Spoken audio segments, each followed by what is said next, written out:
This video is sponsored by LaserPecker.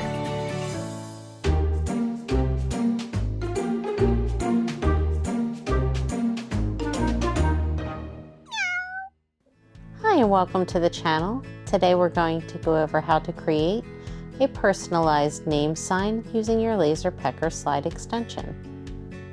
For our sign project today, you'll need 2 pieces of 12 by 12, 3mm thick basswood, an 8-inch by 2-foot piece of unfinished red oak. This is 1 inch thick. The LaserPecker Slide Extension, some wood glue. I'm using Titebond Ultimate Wood Glue, a couple of large sawtooth hangers, a pair of safety goggles, some large paintbrushes for wood staining and pre-staining, 2 clips to hold your materials in place. We'll be using Minwax pre-stained wood conditioner for today's project, as well as the Minwax wood finish. This color is in true black. You also need just your standard paint can opener, or a flathead screwdriver will do. Some smaller, finer paintbrushes for painting our lettering. A couple of painter's pyramids can be helpful just to elevate your wood off of the surface while you're staining. And we'll be painting our lettering today with Apple Barrel's white acrylic, as well as Apple Barrel's Bahama blue. All right, let's get started. For this customized sign, I've gone ahead and created a design in Photoshop using a combination of Samantha font, which as you'll see here in the M and the H, Sticks General, and the Roy and Samantha, and your date here is Trajan Pro. Now, because we're making a sign that is larger than the cutting area of our LaserPecker 4 or LaserPecker 5 slide extension, I've gone ahead and cropped the image to fit within the 160 to 300mm parameter cutting limits. I've also gone ahead and changed the font color to white and added a 10-point black outside stroke, which is what the LaserPecker will cut from our material today. The purpose of this is to be able to use the remaining pieces of wood after the letters have been removed as a guiding template to putting them in place on our 8-inch by 24-inch wooden backboard. And now we're going to go ahead and open our LaserPecker software. As you can see, I've already gone ahead and placed this on the project mat today. You'll see that the sizing is 159. Despite having a cutting parameter of 160mm, the LaserPecker software does like you to give a little bit of room for forgiveness, so we've gone ahead and put our height at 159mm. Make sure that your image is selected after you've uploaded it to the mat, and that you've double checked on gone over to the gear icon under mode settings to ensure that you have your slide extension turned on. Once you've verified that your slide extension is hooked up and properly turned on, I want you to come over here to the side menu under laser engraving settings. For this image, we have a picture and a resolution of 2K, 450nm laser, 5 passes, a power of 80, and a depth of 35. Go ahead and press preview. I like to put something down just to protect my cutting plate from scorch marks. This is optional. You don't necessarily have to do that. I just happen to be a little picky. I'm going to grab my piece of basswood, line that up on the cutting plate, and use my clips to clamp it down into place. Now I'm going to come back over to the computer, and under preview, I'm going to press continue. And I just want to make sure that this blue line isn't going to cross over either one of my clips, or as it's doing right now, go off of the material. So you want to come over to your LaserPecker machine and just focus in your red dots. Adjust your line so that it's on your material. And then just to be sure, come back over to the computer under preview, hit continue. And you just want to watch that line to make sure it doesn't cross over your material. Once you've verified that your mark is going to stay on your material for the full length of the cut, come back over, press next.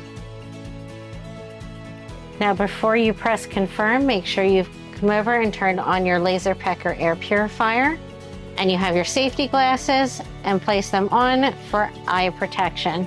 After you've confirmed all your settings, go ahead down and click confirm to begin your cut.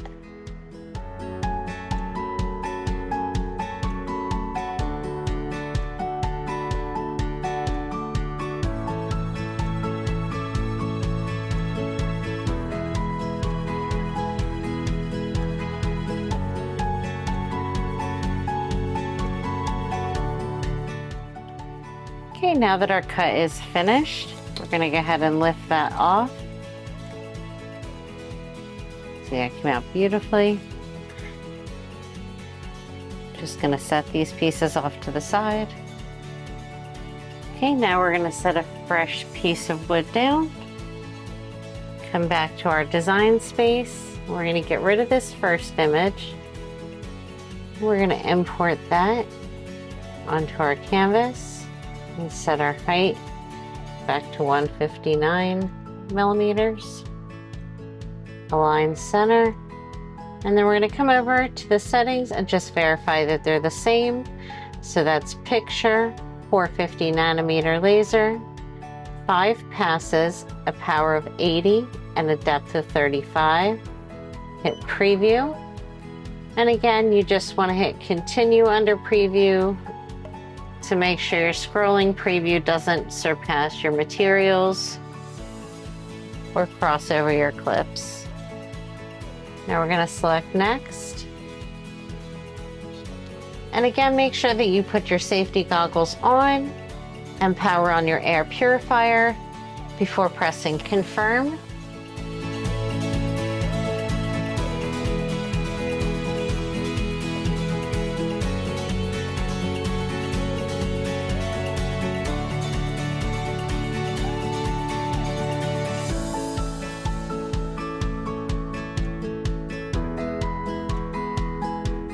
Looks like our second cut has finished. So I'm going to take this off to the side and go ahead and paint these pieces. And I'll be right back. Okay, so before we get started with the pre-stain treatment, a couple of things I forgot to mention. We are working with an oil-based stain, so we want to work outside or in a well-ventilated area. You also want to make sure that you're wearing some gloves and that you have like an old t-shirt handy for wiping off the stain when you're finished. Okay, so we're going to want to go in the direction of the grain when we apply our pre-stain treatment. And try to apply that coat as evenly as you can. All right, now we're going to go ahead and let that soak in for about 15 minutes, and then we'll be back to wipe off any excess. All right, now that it's been 15 minutes, we're going to wipe off any excess pre-stain and open up our Minwax wood finish in True Black and begin applying our darker finish. And again, you want to work in the direction of the wood grain and try to apply your coat as evenly as possible. All right, we're going to let that sit for 15 minutes and come back to wipe off the excess.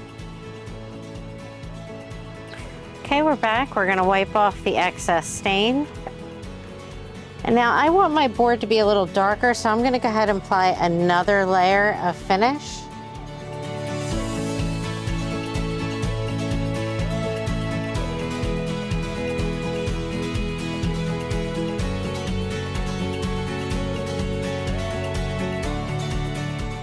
Okay, we're back to wipe off the excess stain.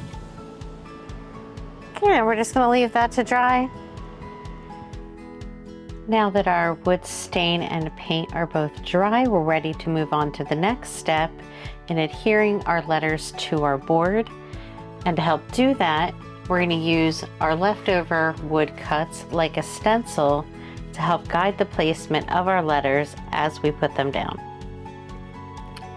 All right, now that our stencil is down and in place, I just want to bring up that I am going to switch from using the Titebond 3 Ultimate Wood Glue to the Gorilla Glue Clear, and that's just because I feel like I can get into the lettering a little easier with the tip on the Gorilla Glue versus the Titebond 3 Ultimate.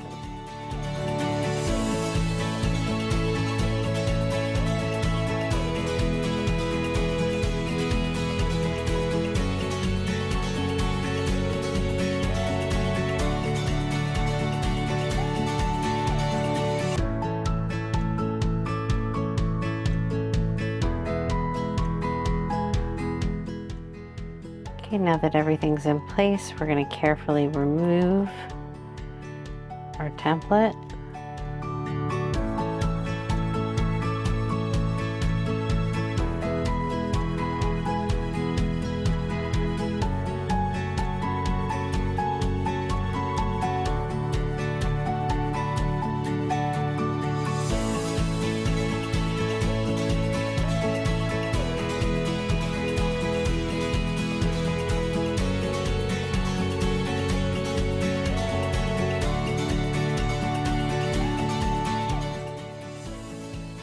So occasionally it will happen where a couple of your letters will stick.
Since our glue has dried, I've gone ahead and added the brackets onto the back side of our sign here.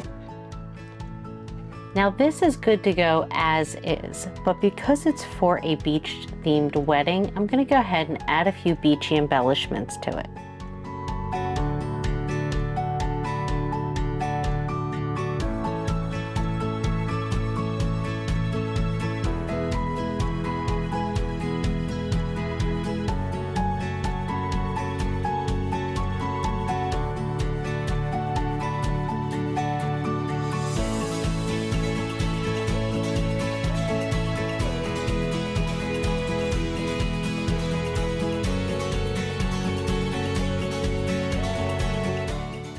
Alright, now that I think I've got my placement figured out for my embellishments, I'm going to go ahead and glue these down and give the glue some time to dry. I hope this video inspires you to try a larger project with your LaserPecker machine and slide extension. If you found this video helpful, please give it a like and consider subscribing for more content like this.